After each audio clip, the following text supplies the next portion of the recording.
حضرت مجدد علی ثانی رحمۃ اللہ علیہ فرمایا کرتے تھے کہ رمضان کے اندر جو برکتیں اترتی ہیں ان کی مثال سمندر کے مانند ہیں. جو عام دنوں میں برکتیں اللہ اتارتے ہیں، رحمتیں اتارتے ہیں، ان کی مثال دریا کی مانند ہے. تو رمضان کی جو رحمتیں اور برکتیں اتر رہی ہیں وہ کیا ہیں؟ وہ لامحدود ہیں، ان کی گہرائی کوئی نہیں جانتا. اور سمندر کا مطلب کیا ہے؟ بھائی دریا کے اندر موتی نہیں ملا کرتے،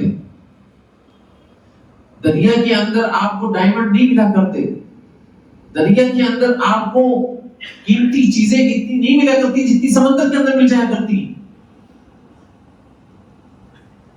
اس لیے یہاں پر اللہ تعالیٰ ایسی رحمتیں اتارتے ہیں جس کی کوئی قیمت نہیں ہے، جو لامحدود ہے، جو بے مثال ہے. بے مثال.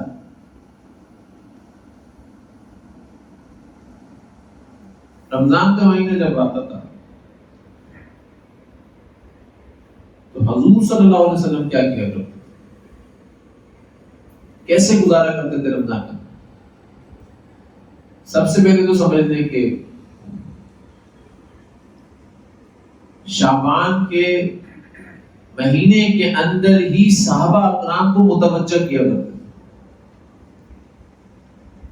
توجہ دلایا کرتے تھے کہ سن لو لوگوں، تم پر ایک مہینہ سایہ فغن کرنے والا ہے.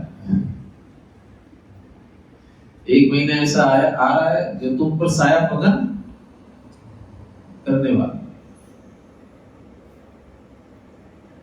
جس کی ایک رات کی عبادت 1000 مہینوں سے افضل.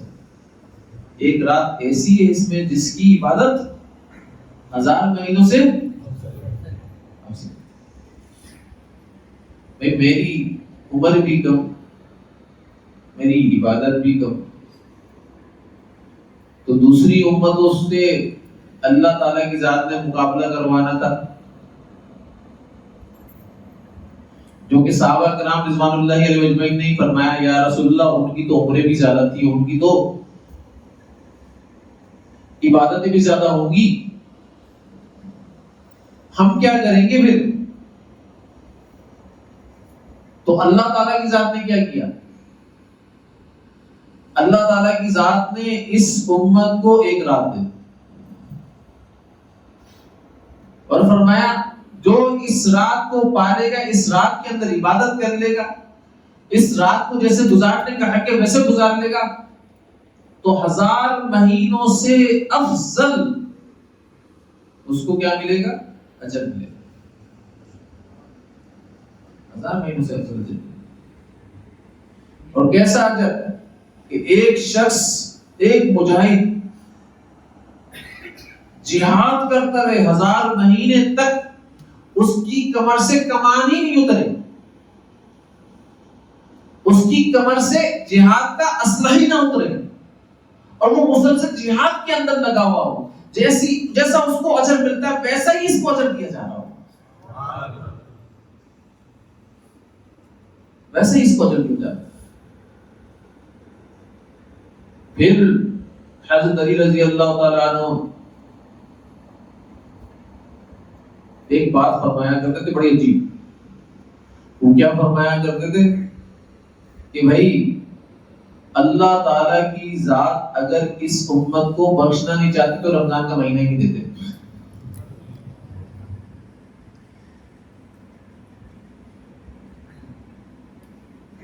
اس کا مطلب کیا ہے کہ اللہ تعالیٰ کی ذات تو اس امت کی مغفرت کرنا چاہتے ہیں، اور ایسا لگتا ہے کہ اللہ تعالیٰ کی ذات حساب بھی اس امت سے لینا نہیں چاہتے، اس لیے رمضان کا مہینہ عطا فرماتی ہے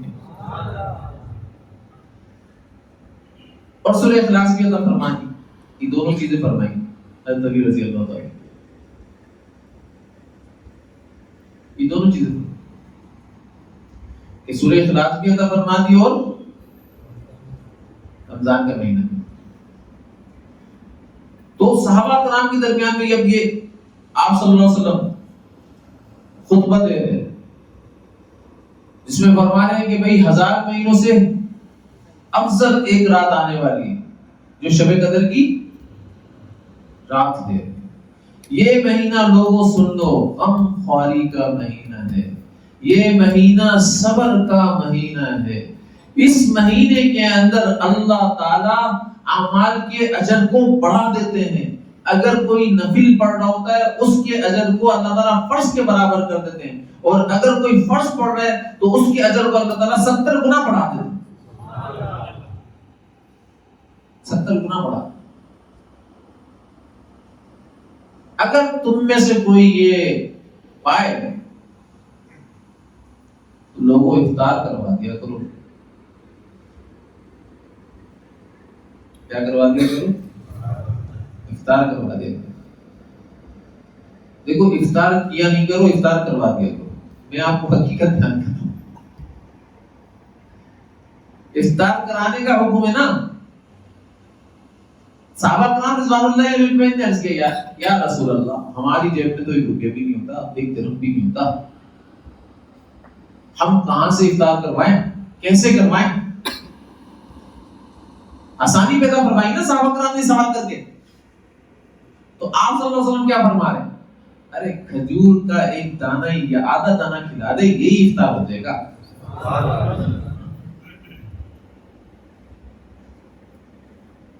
اب یہ کس کو حکم ہو رہا ہے؟ جس کی جیب میں ایک درہم بھی نہ ہو.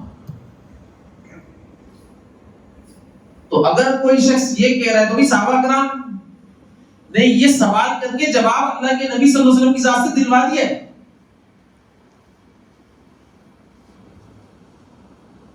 حضور صلی اللہ علیہ وسلم نے افطار کی دعوت کو بھی قبول کیا ہے، اور افطار کی دعوت میں بھی آپ صلی اللہ علیہ وسلم گئے ہیں. حضرت سعد بن عبادہ رضی اللہ تعالیٰ نے دعوت کی تو حضور صلی اللہ علیہ وسلم نے وہاں پر جا کر افطار کی دعوت قبول بھی کیا ہے، اور افطار کی دعوت کے اندر کھانا بھی کھایا ہے آپ صلی اللہ علیہ وسلم.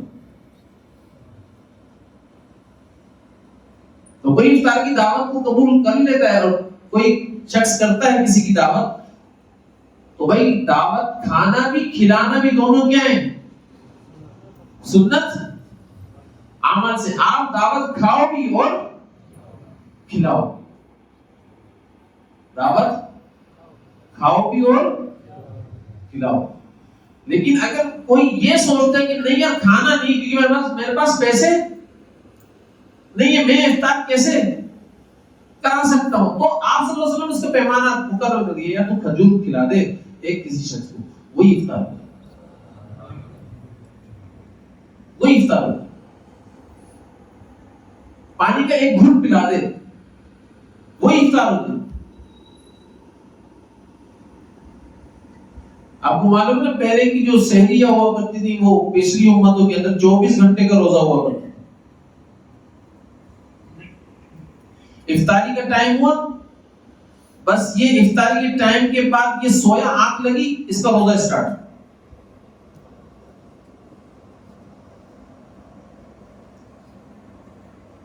اس کا روزہ سٹارٹ ہو جائے گا.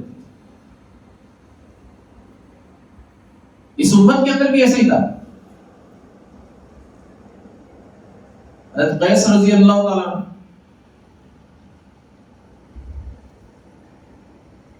مزدور آدمی تھے، مزدور صحابی تھے. ایک دن گھر پر آئے، بیوی افطار کا بندوبست کرنے کے لیے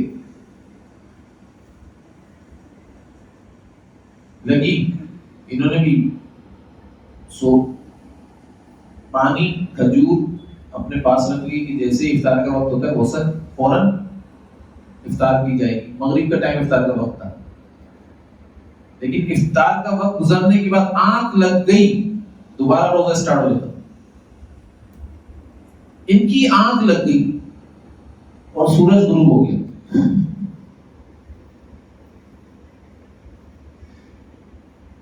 روزہ سٹارٹ ہو گیا. یہ فوراً بھاگے آپ سے کیا کروں، کچھ بھی نہیں کر سکتے، تو روزہ سٹارٹ ہو گیا.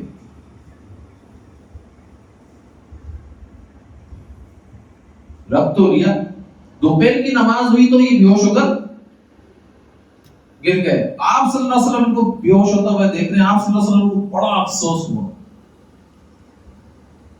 صدمہ ہوا.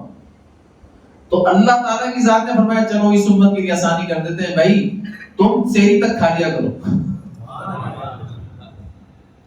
سحری تک کھا لیا کرو. اگر میں کہتا ہوں 24 گھنٹے کا روزہ ہو جاتا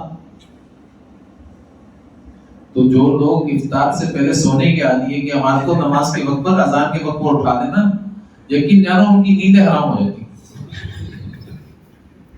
10 گولیاں نیندوں کی دے دیتے نا, پھر بھی نہیں سوتے وہ اس ٹائم پر. ٹھیک, سحری کے وقت اگر کسی کی آنکھ نہ کھلے وہ اس میں ہی گھر کے اندر کام کر مگر سحری کا روزہ رکھوا دیا, یہ کیا کرا. آدھے گھنٹے تو اس نے انرجی جو سحری کے کھانے کے بعد اس کی انرجی بنتی وہ ساری آدھے گھنٹے تک غصہ کر کے ویسے ہی ختم کر دی.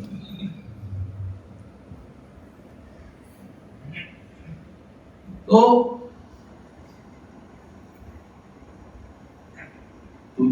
گر گئے یہ بیہوش ہو کر. تو آپ صلی اللہ علیہ وسلم کو صدمہ ہوا تو اللہ تعالیٰ کی ذات نے کیا کیا, قرآن کے اندر آیت نازل وَأَتِمُّ الصِّيَامَ إِلَى اللَّيْلِ. یہ تو روزے کی آیت ہے کہ بھئی روزہ پورا کرو. کہاں تک؟ رات تک, مغرب کی نماز تک. پھر اس کے بعد کیا کرو؟ اب کھانا پینا اسٹارٹ ہے تمہارا. کہاں تک ہوگا؟ سحری تک. خوب کھاؤ پیو. لوگ سحری کے وقت اٹھتے نہیں, وہ 2 بجے کھا کر سو جاتے ہیں, وہ 1 بجے کھا کر سو جاتے ہیں, وہ 3 بجے کھا کر سو جاتے ہیں, وہ بولتے ہیں 4 بجے کھا کر سو جاؤ. ٹھیک ہے نا, یہ سحری نہیں ہوگی. سحری اس کو نہیں کہتے. سحری کے اندر تو تاخیر کر کے کھانا افضل. یہ بات یاد رکھیے. سنت کیا ہے؟ سحری کے اندر تاخیر کر کے کھانا سنت ہے. یہ آپ صلی اللہ علیہ وسلم کا طریقہ. اور میں آپ کو ایک اور بات بتاؤں, اللہ کے نبی صلی اللہ علیہ وسلم نے کیا فرمایا؟ جیسے ہم پڑھتے ہیں نا ان اللہ و ملائکتہ یصلون علی النبی, تو اللہ تعالیٰ کی ذات کیا فرما رہے ہیں؟ ان اللہ و ملائکتہ یصلون علی المصحبین. اللہ کے نبی صلی اللہ علیہ وسلم فرما رہے ہیں کہ اللہ تعالیٰ اپنے محبوب صلی اللہ علیہ وسلم پر کیا بھیجتے ہیں؟ رحمتیں نازل کرتے ہیں اور فرشتے دعائیں کرتے ہیں. یہاں پر اللہ تعالیٰ کی ذات فرما رہے ہیں کہ اللہ تعالیٰ اور فرشتے جو سحری کرنے والے لوگ ہیں اللہ تعالیٰ ان پر رحمتیں اتارتے ہوتے ہیں اور فرشتے ان کی مغفرت کی دعا کرتے ہیں.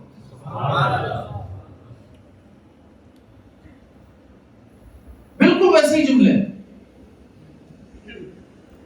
اور اس کے اندر ذرہ برابر بھی انہ کا لفظ سے اسٹارٹ کیا اللہ تعالیٰ کی ذات نے. انہ کا لفظ جو ہے نا شک کو رفع کر دیتا ہے, بالکل ختم کر دیتا ہے. بے شک یہ جیسا کہا جا رہا ہے ویسا ہی ہو رہا ہے.